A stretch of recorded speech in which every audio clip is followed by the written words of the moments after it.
Welcome to Double Dose of Raw Talk Podcast, your weekly dose of many discussions and opinions, a show where we get comfortable being uncomfortable. And remember, no topic is off limits. Now let's talk about it.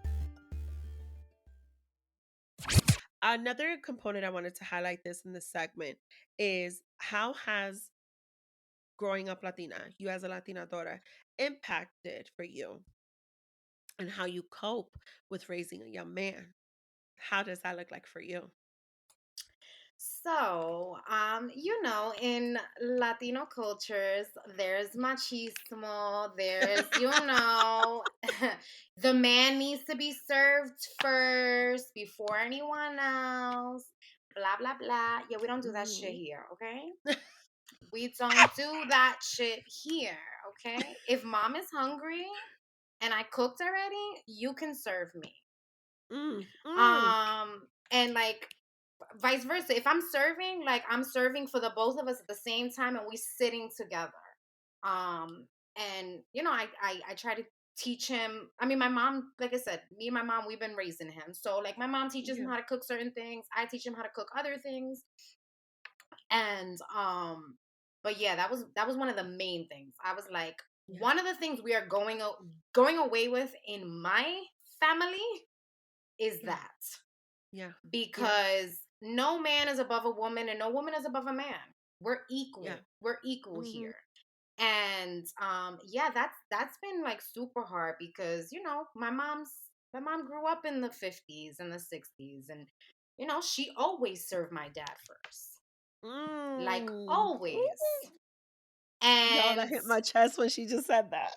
And when I got old enough and she would ask me to help her serve, it was like, serve your dad first, serve your brother.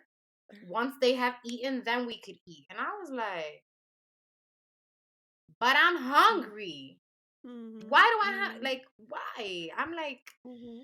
so again, I mean, we're mostly Americanized. Like my mom was born here. My dad was born on the island of Puerto Rico, but he came here Hmm. when he was 19. So Okay. he's lived a Okay. lot of his life here. My dad's 65 Mm-hmm. now.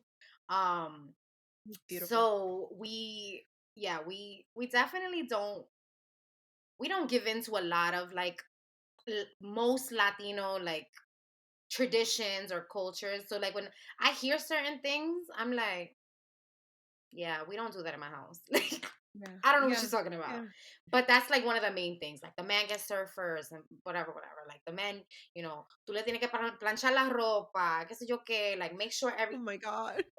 girl. I said, I'm Girl. telling you, my mom would freaking work like a horse and then come Mm-hmm. home and cook and clean and take care of the kids. Like it was a lot. And I vowed to like not do that like in my life. Mm-hmm. Unfortunately, it's just me, so I had to.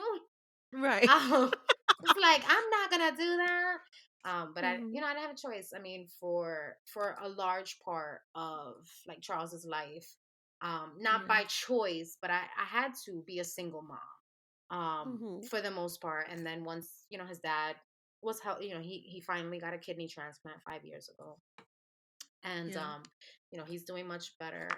God. So he's been able to like be at more things and be more present. And Yeah. I mean that was like really our struggle. But I also, in doing my healing work, I, I've been extending everyone grace, and that's super important to me, especially because if you know better, you do better, right? And our Oh. parents didn't know better.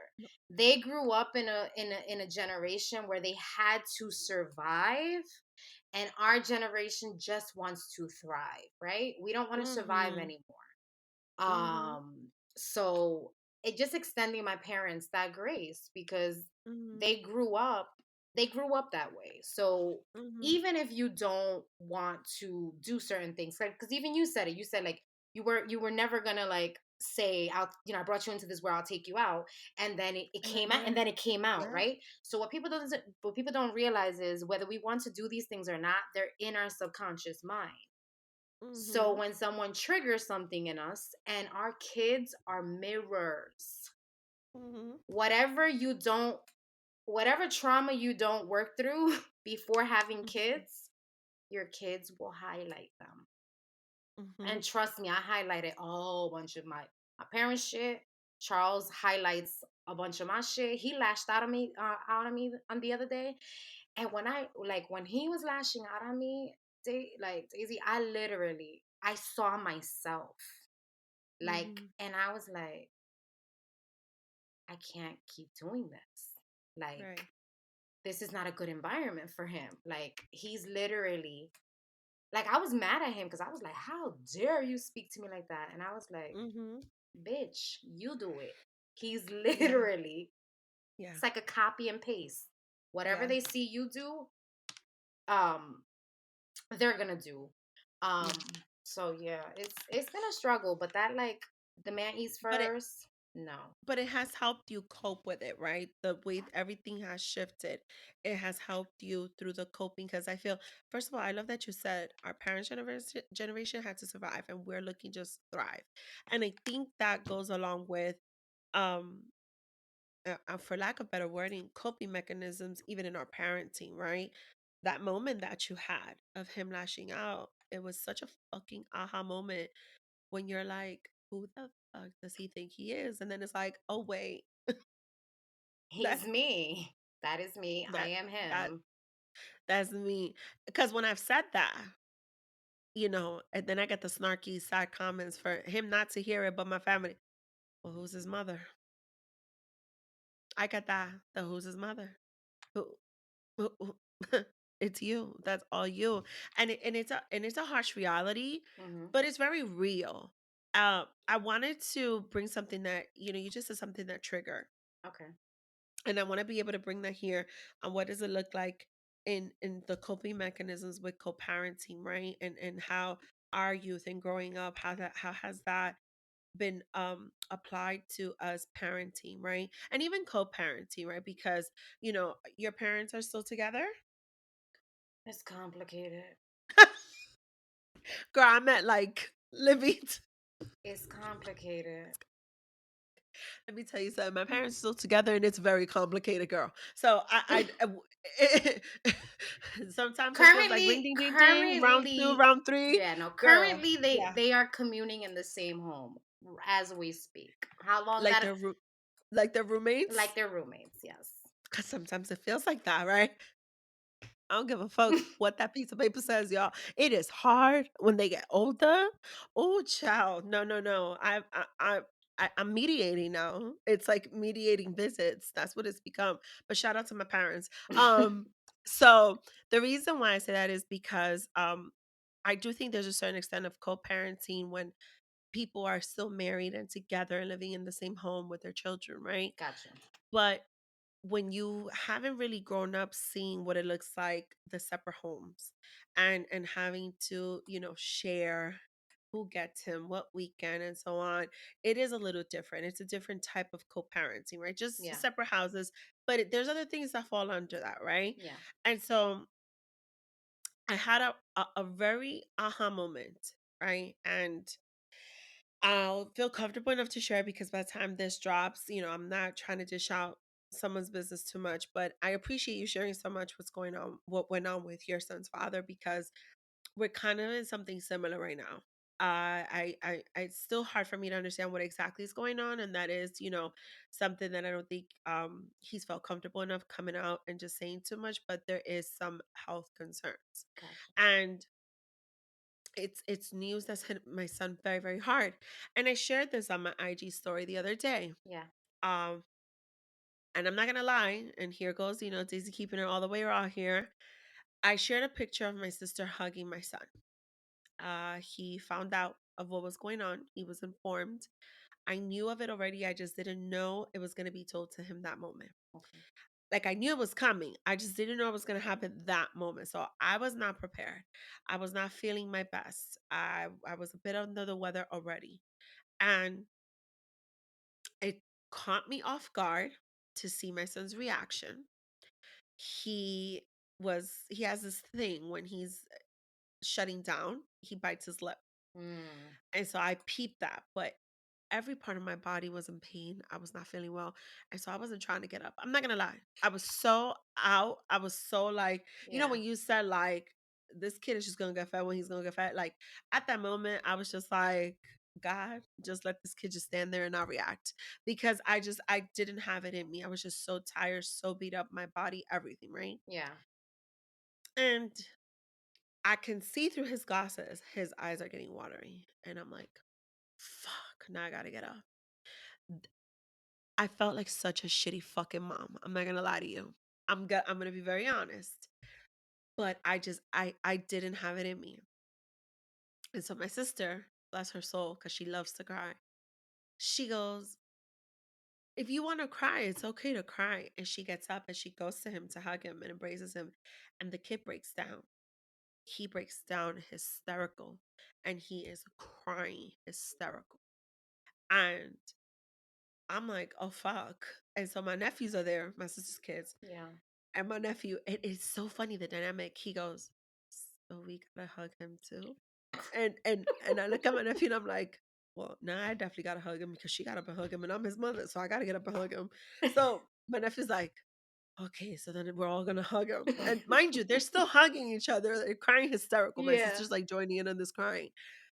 But what I realized in that moment was several things. Okay. One, how this parenting shit, I didn't see this shit coming. I didn't know what the fuck to do in that moment. And when I would normally co-parent and say, hey, co-parent, can you take over? Oh, guess what? I can't do that because it's about It's him. about him. So I really had to step in and I still didn't have it in me to do it. I had to turn to my support system, right? Yeah. To help me here with that moment. And thank God she did. But what I also noticed was here goes the mirror image. I'm a badass. I don't cry. You don't see me cry. I will hold it in. I will cry in the shower. I will cry in my bed. This kid will never see me cry. If he ever sees me cry, it's probably in a movie. Like, I refused to ever let my kid see me cry. And the reason why is because I would never want him to think it's anything because of him. And I would never want my stresses to fall on his shoulders.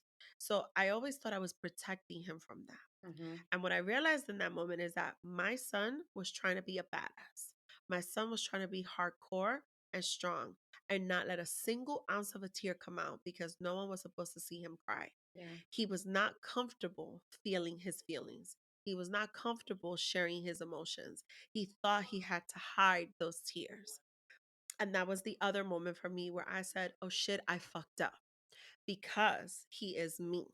He knows that I cry in silence. He knows that I Mm. cry behind closed doors. And so, in that moment where he should have been allowed, right, to break that cycle, where I should have broken that cycle, where I should have parented different and not done exactly what my mama did all this time, hide her tears from us. I did it. I've been doing it. And my son learned it. And in that moment, I realized something besides me feeling like a shitty parent because I didn't just get up and hug him. I have taught this kid for the last 15 years of his life that he's supposed to be hardcore and a badass and he's not supposed to cry. Mm-hmm. And I felt even guiltier with that bullshit. And I said, fuck. Like, nobody teaches you this parenting shit, let alone co parenting. I don't know how to do this whole thing, even up to 15 years later. I'm Yeah. still learning new shit. Like, it was just such a fucking moment. And I had to like kind of have a follow-up conversation with him. Yeah. And I felt like I had to apologize for him in that moment and just say, like, I'm sorry I didn't get up, like, to immediately embrace you. Like, it's not that I don't want to, you know, not hug you or not love on you. I am in pain and physical pain. Yeah. But at the same token, like, I needed to follow up with more conversation and I needed to follow up with more feelings and emotions and let him feel and let him embrace all those emotions and let him let it out and let him talk about it and allow myself not so much to redeem myself as a mother. I Mm-hmm. know who I am as a mother. I made a mistake. I fucked up, you know, but also to show him that it's okay to be wrong or to have done something maybe not the right way, Mhm. and to try and be there for him more now because I wasn't there enough in that moment. And I wanted to highlight that here because I think there's so much we could learn from our childhoods, and how we can apply that into our parenting and co-parenting of our children so that we continue to break these cycles or continue to do things differently for them, but also for ourselves. Okay. Mhm. I want to go into the double or nothing. Wait, can I just say something before Of you go course. forward? Number one, you did not fuck up, Daisy. Like I said before, if you Mm-hmm. knew better, you would have done better, right? You Right. saw Right. your mom holding her tears. I did. Mm-hmm. You saw her, you saw her go into the bathroom and you heard her cry behind closed doors. So Mm-hmm. you internalized that and you thought that that's what you were supposed to do, Supposed hide to do. your tears from Mm-hmm. from your child because your worries should not be his worries. And Yeah. everything you said is super super valid, but I want you to just give yourself a little bit more grace, Thank you. just a little bit, girlfriend, because it's hard, and Yeah. I would do the same thing. Like, when I was going through stuff with Charles's dad, like he never saw us fight. He never saw me cry. None of that. Mm-hmm. Like, I did all of that behind closed doors. But when I started my healing journey, like, I made a point. This boy has seen me break down, boo hoo, boogers, everything, because I'm having a bad day and I just need to cry. And Mm-hmm. I and the same thing, like, I need him to understand that it is perfectly okay to cry.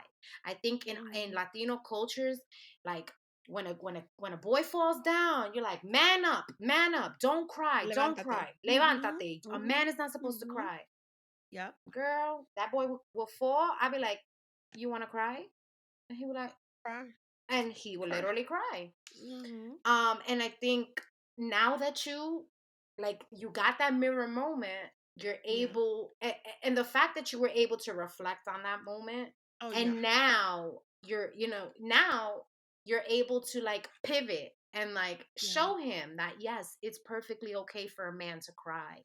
Yeah. To me, it's sexy when a man cries, like, because it just shows that he's in tune with his Yeah. emotions and he's not afraid to be vulnerable.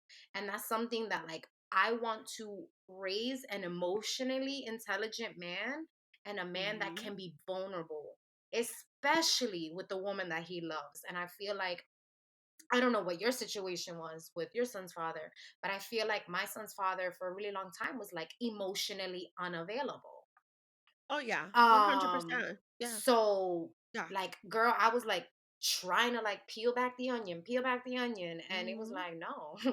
I would keep Yeah. peeling, and the onion was still there, girlfriend. And I'm just like, Girl, the layers, layers and layers and layers. It was worse than Shrek, bitch. Like layers and layers and layers. You remember what he said? I'm an ogre. It's like an onion with no, no. Some of these men, they're not ogres. It's worse than that. yeah. And it's like I you know what's crazy, and I'm so happy you brought this up. And even before we go into the next segment, I always say my son is a Pisces. He's very emotional. Oh, my He son tells is you a I love you. Pisces too. Yes, he's a Pisces. Yes. And so I always say he's very They're emotional. He'll emotional tell you beings. Yeah. he loves you like 1,000 times a day. And if I don't say I love you once, he's like, okay, fine, whatever.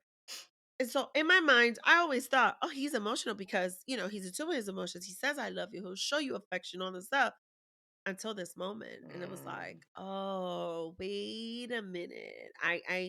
I kind of repeated it. And so I appreciate you saying that. I definitely turned to my therapist about this. Let Okay. me let me share that right now. She also did say, like, this doesn't make you a bad mother. Stop.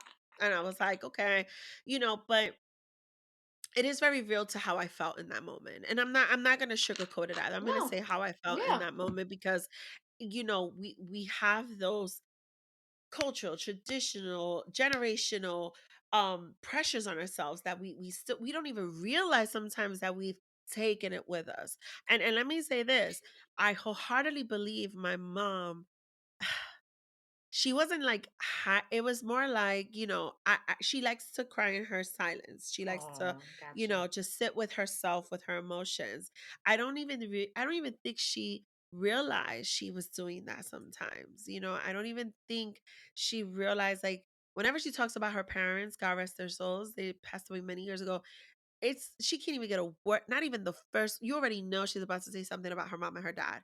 It's something that's still with her. So, but she tries to hold back her tears, and I never realized the why she did it. Mm, I just made an assumption on the why, and I got carried you. that with me. Okay. And it's insane, like, how our childhoods could look like, right? So alike and yet be so different, and how we then repeat those same stories, those same behaviors, those same moments, those same instances, as much as some of us may try not to, right? So even having this space right now to even share this and keep it all the way raw on this, I appreciate this. By the time this episode comes out, we'll be living in a true moment, and I'll be able to share that probably in the episode after. Not yet, Hmm. because it's a secret, a Yes. good secret. But it's definitely it's been quite a journey having to learn this new phase in life as a mother, as a daughter, right? As a woman, all still being Latina. And one of the things I want to tap into in the double or nothing, which is the next segment, and tie it in with another piece, another work of art that I love so much that Felicia put out there. Two things. One, girl, that inner teenager of yours, and two, that remarkable picture of yours that you have pinned on your IG that embodies so much healing and confidence. Ladies and gentlemen, let me just say this, okay? Because I'm for it. I think I have a few pictures like that. I mean, not entirely like that, but something similar, because I am someone who believes that, you know, loving on our bodies, our temples, our body is our temple, has been such a rewarding part of the healing journey. There's so much that I had to unpack just associated with my body when it's been 70 pounds heavier or 70 pounds lighter. Okay. There's so much tied into that, mentally, emotionally, physically, spiritually. There's so much, right?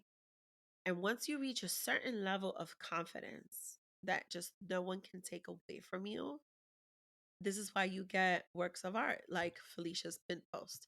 And so I want to highlight that, how it's more than just a picture. And I don't know if people know that or understand that, but I want you to shine light on that. And then I want you to shine a little light on that inner teenager of yours and how she's doing. Okay. Yeah, she's still reappearing, but we gonna talk about her in a minute. So that post, it was on. I actually posted it on my stories first. Hmm. And it was on the 4th of July, ironically. And I happened to be on. So my mother lives in like a three-family home, that she rents. She lives on the third floor, so there's stairs to the roof. And so I would go on the roof and like sunbathe, do other things, illicit activities and such. But that day I happened to just be sunbathing. Hmm. And I've gone, I've done the topless thing on the roof. And like I said, I'm on the roof. The only people that can see me are the planes that are passing by, because my mom lives by JFK, and I look like a speck. So Yeah. no me están viendo. Yeah. So, it it started like that. Like I would, just take off my top and things like that. But that day I was like, you know what? I'm gonna take off my bottoms too, because I feel like my kitty needs some sun. Feel you. Like literally, that was it. Like I was just like, I'm just gonna. I was laid out, giving her some sun, and it was something about the sun hitting me that I just felt like so recharged. And I was Yeah. like, I've been on this like self love, self healing journey for a really long time, and I think that was the first time in a long time, or in ever really, that I truly appreciated my body for what it was. Not what I Mm. wanted it to look like, not what society wanted it to look like, but like truly loving the body that I'm in because it's the only one I've got, right? And yeah, like I'm 40 pounds heavier than I was 3 years ago. But again, I've gone up and down, and I've been, Mhm. when I was the 40 pounds lighter, I was even more depressed than when I was heavier. Thank you. Like it's Mhm. so like crazy to like think that like I finally achieved the body that I thought that I wanted, but I hadn't worked on my mind. Amen to that. So Yes. I made it a point to like work on all the negative self-talk that I've ever done to myself. Like, I'd be like, oh my God, my arms are so big, and why is it that when I gain weight, it doesn't go to my ass? It goes straight to my Mhm. stomach and things like that. And in that moment, I was like, Phylicia, this is it. Like, this is us. Like, you are that bitch. And I was just like, Mhm. I'm gonna take this picture. I wasn't even gonna post it, girl, because I I was just like, I don't know how people are gonna receive this because it Right. was a completely nude photo. Yes, I put like Mhm. little stickers on my boobs so that my nipples weren't out because I didn't want to be flagged. Yeah. Um, but I had posted it on my stories first, and I got so many DMs, like so many DMs, and they were like, I love this picture. Like, I even got one girl, she was like, this is the epitome, like the fourth, like you picked the right day to post this shit. This is the most freeing picture you could have posted Ever. on the most important day, like when we celebrate this country's freedom. Like, and I was like, bitch, like, cause I was afraid, girl. Like, I was shaking when I posted that story. And I posted that Mhm. story and I put my phone down and I didn't look at my phone for a good 24 hours. Lucky for Mhm. me, you could still see people's replies. Yeah. So when I Yeah. went the next day, I got so much like feedback and I was like, this needs to live on my feed. Yeah. Because not only does it need to live on my feed, but again, even the caption that I posted, like I was very intentional Yes. about the Yes. caption. Yes. And it was exactly how I felt in that moment. Um, Yes. so yeah, like it's just that's how I feel. Like, and like I said, like even now, like yeah, my arms are big, but like they're my arms. Same. Like Yeah. they help me Yeah. carry my fucking 10-pound purse. That should be heavy. I need big arms. Yep. My little chichos, I love them. Like Mhm. literally. And I'm just like, what I want to do, yeah, I mean, can I lose a few pounds? Sure, why not? I'm sure it'll be easier on my knees and all these other Right. things. Right. But I became super like when I'm determined to do something, like there's no Mhm. stopping. So when I lost those 40 pounds, girl, I lost that shit in like 3 months. That's not Mhm. healthy. Mhm. A person is Yeah. supposed to lose zero point 0.1 to like 2 pounds a month or a week. No, it's Right. a month. Or maybe Mhm. it's a week. I don't know. I forget. Because I really don't give a fuck what it is anymore. Because I don't give a fuck about the number on the scale. I'm with you. Right. I'm Right? with you Like, now. I don't give a fuck about the number on the scale. And you know why? Because that shit changes every day. Our bodies Yep. change every single day. Our hormones change every day. So some days, girl, I wake up and I got the flattest tummy there is. And I'm like, hey. Yes. And then I drink some Yeah. water and right away it bloats. Right? Mhm. So just being mindful of the foods that I'm putting in my body and like loving my body. And like you were saying in the beginning, like, taking care of my temple because it's the only one I Mhm. have. And if I don't love it, like who's gonna love it? You know what I mean? And Exactly. not that I need somebody to love it because girl, I love it. I'm with you. You know what I mean? Like whoever's gonna come is gonna add to the love that I already feel for myself. And that's the Yeah. thing. Like when I was in that relationship with my son's father, I didn't love myself. Mhm. And I just I felt super uncomfortable with my weight and all these other things. And I just I decided to like not give a shit about like the number on the scale or like what my body specifically looked like. But I want to feel healthy. I want to be able to walk up a Right. flight of stairs and not feel out of breath. Right. I want to be Right. able to like walk 3 or 4, like, let me tell you, my dad is 65 and that man walks like he'd be like, Mm-hmm. he'll leave the house at 7 o'clock in the morning, will not come back to 11, like, and he's walking the streets, girl, like just Yeah. walking. Yeah. And I'm like, that's where I get it from, because I love walking, like, Right. I just love it. So that post, yeah, that was just, that's where I'm at right now. Like, I'm loving myself. And I know that, like, most women, we struggle with insecurities because we get on Instagram and we get on these platforms and we see these Instagram models and we see all these things and we start comparing. And let's be real, they have the edits and they do this and they do that. So even those Instagram models, they don't love their bodies, okay? They're Yep. Yep. faking it for you. And what I love about me is I'm not faking for nobody. I got like 1,000 followers. What am I gonna lie to you guys about something that I'm not actually feeling, right? Because Right. I could get on the Right. platform and be like, I have a great life, da, da, da, da. And then I put my phone down and I'm like crying in bed because I hate my Exactly. life. Exactly. Girl, that's not Exactly. me. What you see on It's what Instagram you're gonna get. is what you're gonna get in real life. Um, It's what you're so gonna let's get. go to the inner teenager. That inner teenager, listen, for one, I just want to commend you on that post because it was more to that picture. Absolutely. And I'm happy it went from your story to a post. It was about the caption. It was about the energy and the feels you gave off of that picture was more than just, tapes over nipples and you being bare. The reason why I say that is because in my little ebook on my journey to self love, I put up a picture of my body bare from the profile, from the Mm, side. And it was more than that. It was more than just it's more than just skin deep. It's deeper than that. It's more work to that.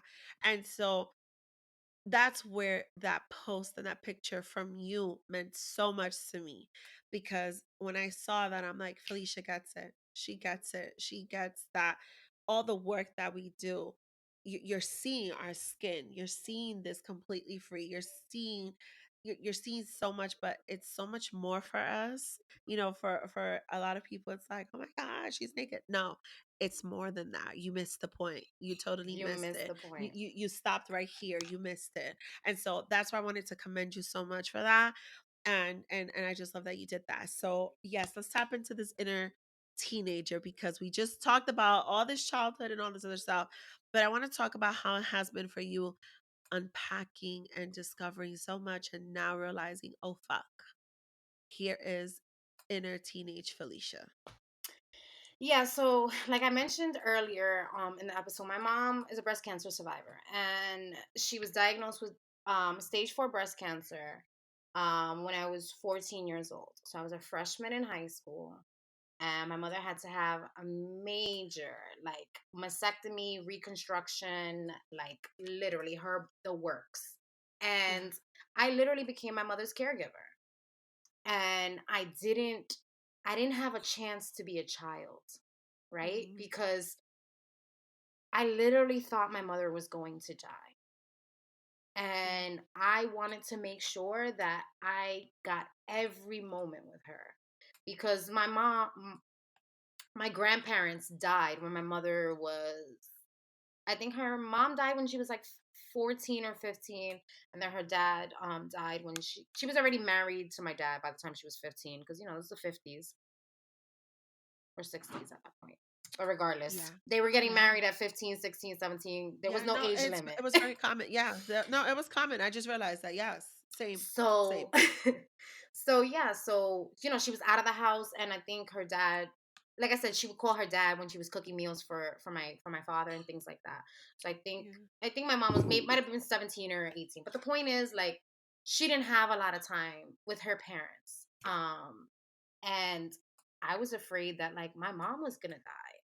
And yeah, so like I just became like I had to become super like hyper independent. I had to put Grow up. my needs aside. Thankfully, I mean that was in 2001, it's 2022, so that was not the end.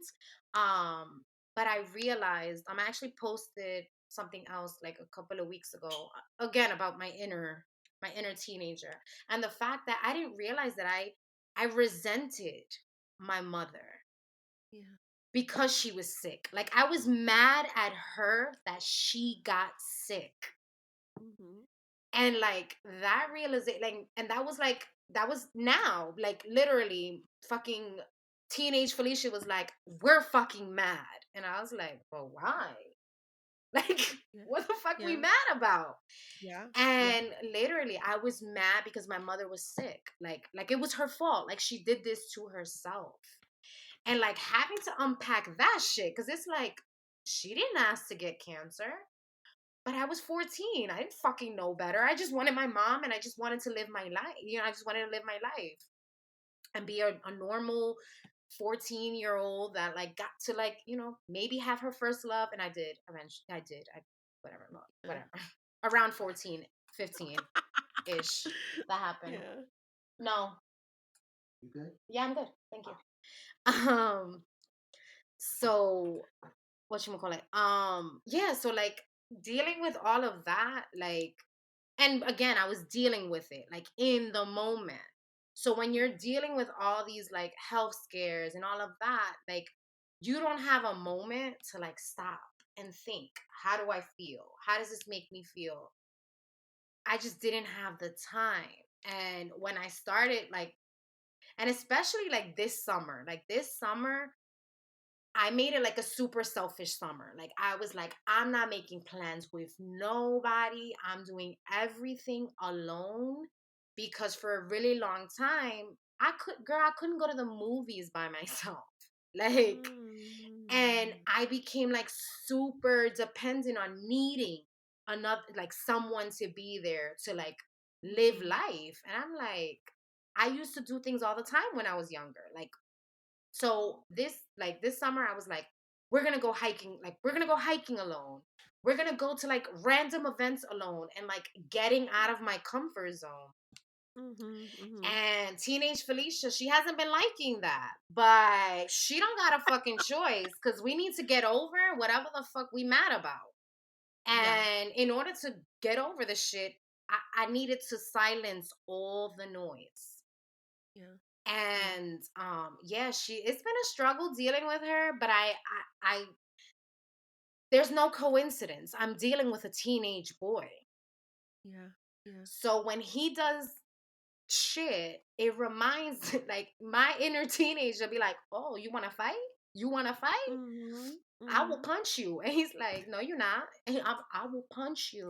Want you. And Yeah. he's like, no, you won't. And I'm like, you're right about that, but I'm still gonna say I'm gonna punch What? you. Get out my face. Yo, like, girl, we be like in each other's Yeah. faces. And I'm like, Yeah. Yeah. and that's my inner teenager. She not fucking with nobody. And I feel Yeah. sorry for whoever encounters her. And I'm sorry in advance, because she feisty. She I not with what the shit. She not with the shit. what I love about that moment, and this is why I wanted to highlight it because it ties in so much. Felicia, like I said, she keeps it raw, and she has shared so much that I'm glad we're having this conversation. I'm able to say just how much of an impact it's made on me. And I said this several episodes ago. I've met people on a platform that have made such a greater impact as opposed to people that I've known probably my entire life. And it's a good thing. It's a really good thing when you really pay attention and you can learn so much. With that moment my son had with his father, I now understand the inner teenager shit.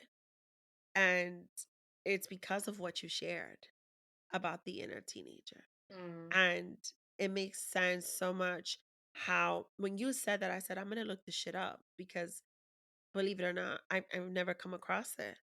And now to be able to define it, now to be able to acknowledge it and realize what it is, Oh, this is why I have those conversations with my mother.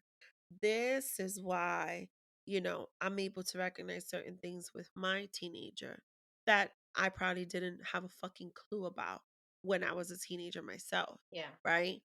And so it's something you shine light on that I've been able to come to know of, come to understand, come to become a little bit aware of. Hmm. Can I say there's an inner teenager? No, I think I'm still in the inner child. I'm going to be honest. I think I'm still in that one. I don't know if there's ever going to be an inner teenager coming out. Um, I really don't. I'm going to be honest. I don't Yeah. know if it happens to everyone. I'm sure it's relevant to what you've gone through, Hmm. but when it comes to the kid that I have and what he's going through now as a teenager, and now understanding what that means is like, oh fuck, I have to make sure this kid is very in tune with his emotions, very in tune with a lot of what's going on for him, so that years from now, he's not like, well, bitch, you wasn't there for me when I needed you, or something else. I actually didn't know how much that tied into what happened with your mom. And I'm so happy that it's been this long and she is surely a survivor, and that's a beautiful thing. So, blessings to her. But I didn't know that. And so even for him to be going through something, right? Because I didn't go through that. I was not your age and having to receive such news about my parents, Yeah. right? Maybe there were other things going on, but surely nothing like that. Nothing And like so that. imagine finding out at 14 how quick you have to grow up and skip this childhood, skip this teenager childhood, because essentially it's a teen, but it's still a child. Yeah. So it's like you totally skipped that part and you had to grow up. And it was like instant. It's like that adrenaline rush, but like skip 4 years. Yeah. Go straight into like 18, the adult. And even at 18, we don't know what the fuck we're doing. So, to have gone through that, and to be able to unpack it now and to live, you know, what I'm going to call what seemed to be living your best life this summer, doing things for you, doing things for Phylicia, things she probably could have done back then that she didn't get to. You know, something that for some people's like, who goes hiking? Y'all, if y'all ever gone hiking, let me tell you, it's a fucking beautiful thing. And it was you taking care of you. It was you, catering to you, catering, paying attention, caregiving to inner teen Phylicia that you weren't able to do back then. And I commend you for that, for Hmm. identifying that, for seeing her, for looking in the mirror maybe and saying, oh, look at you, girl. But knowing what she was trying to tell you, Yeah. and knowing how to be able to bring that a part of your life as opposed to dwelling on so much of the unpacking that you had to do, but really putting it to work for your healing. And I want to commend you on that. That's huge. That's enormous. I hope you continue to share, because again, for me, I don't know if there's an inner teenager DZ. I don't. Maybe there is, but I think in a sense it has helped me a little bit with my teenager. And so continue to share that more and more. I want to go into the overdose. This is the last segment of the show, Okay. and it's the part where we say something we are completely overjoyed with or completely over it.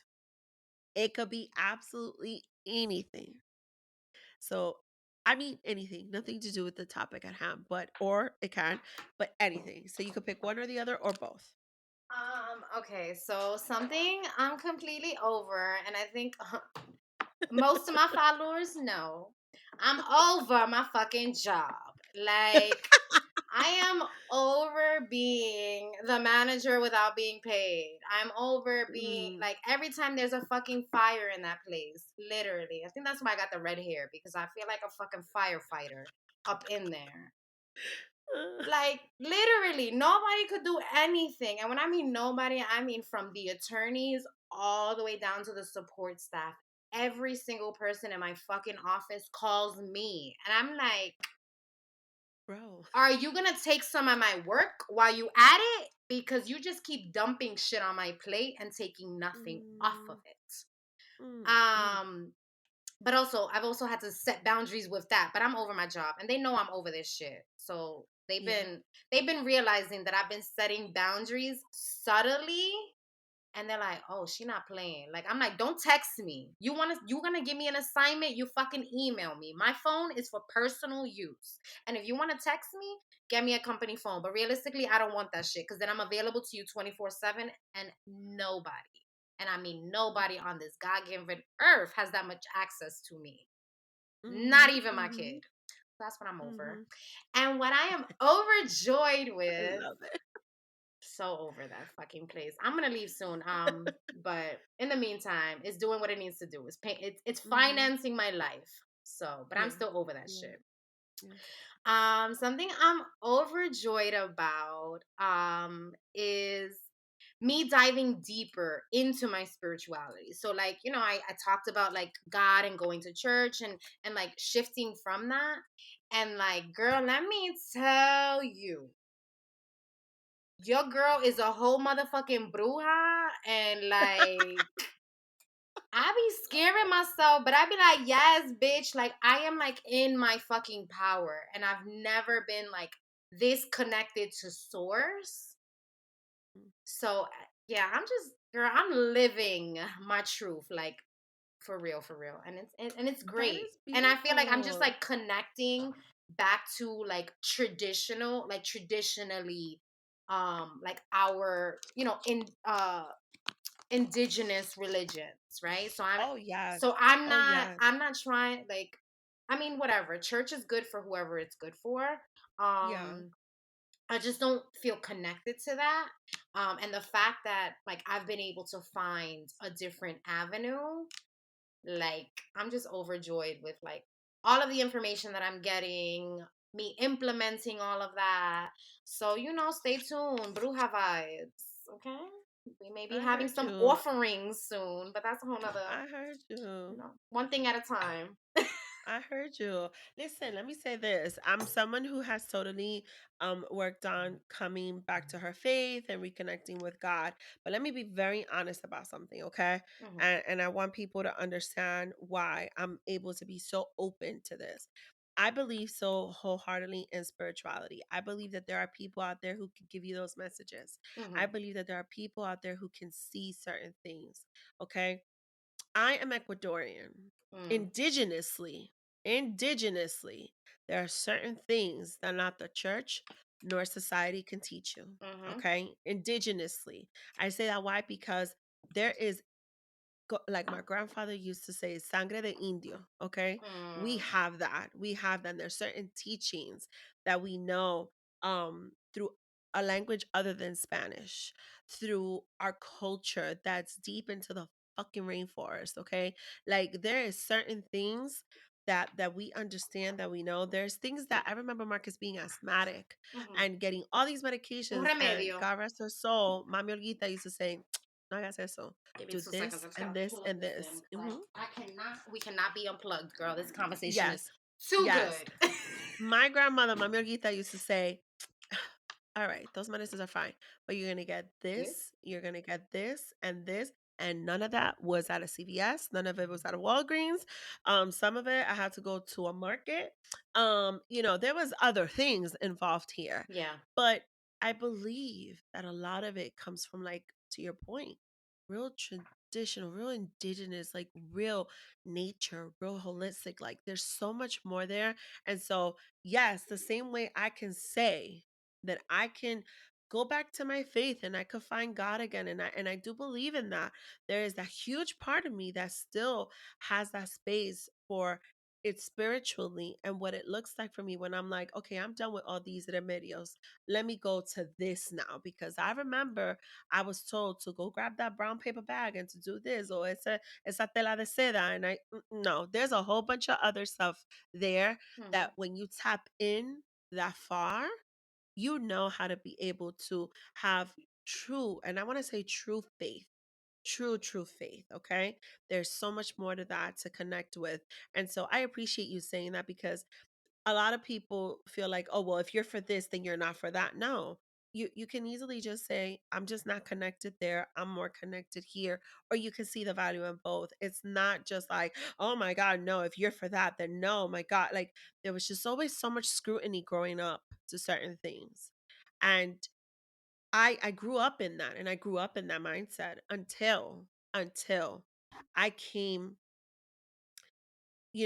face to face with someone that spoke to me what I know today, coming from spirit. Mm, I didn't know that then. And truthful to the messaging that I received is exactly how things happened. And I don't take that for granted. When I realized what it was a full embrace. mm, It was me knowing that that was just someone preparing me. That was just someone letting me know there's a message out here for you. This is to prepare you. And you know what? It did help. There was a rock bottom for me, but it did help. It did. And there's a lot of beauty to that. And so kudos to you. I hope that mm. whatever those offerings are, you do chase after them and you do get to them and you share them with the world and you continue to do so. And this has been the theme here. I'm like, Phylicia, you just gotta keep sharing. But you should. You should. And you should continue to do it because a lot of us can find so much you know, comfort in prayer, but a lot of us can find a lot of comfort in plenty else. And it comes from offerings. It does. A lot of that has gotten lost throughout the years. And we need more of that.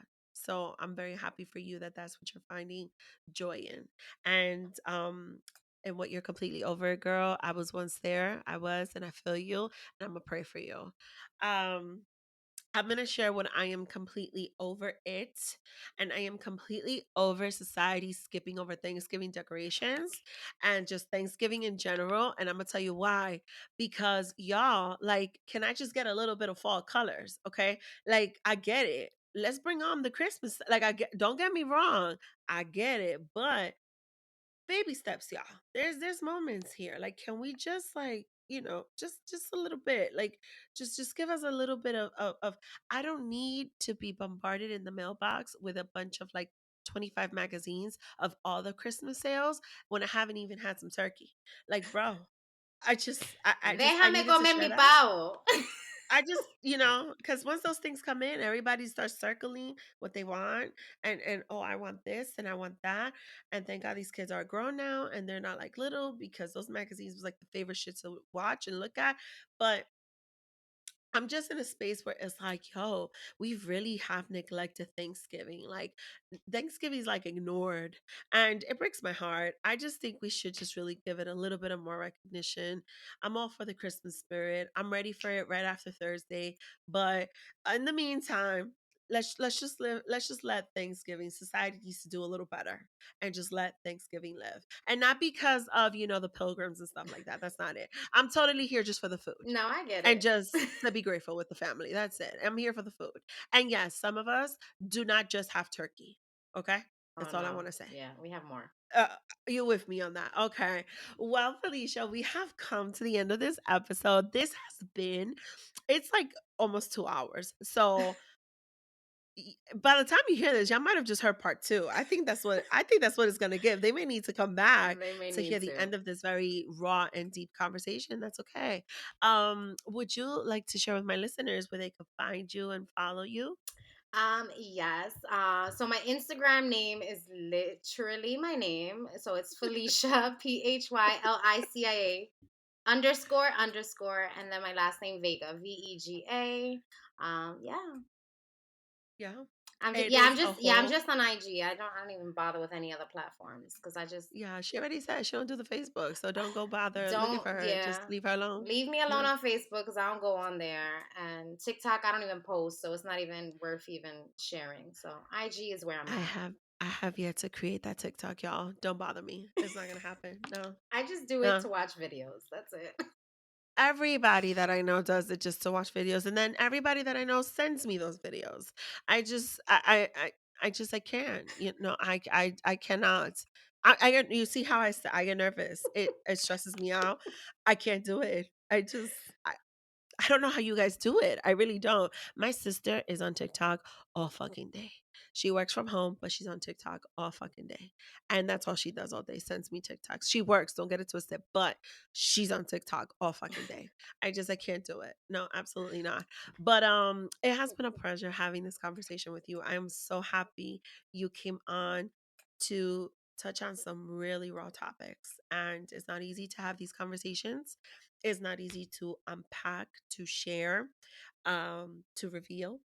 And I want to say and commend you to continue on with this level of self-love and self-care and confidence, and continue to bring those offerings to reality.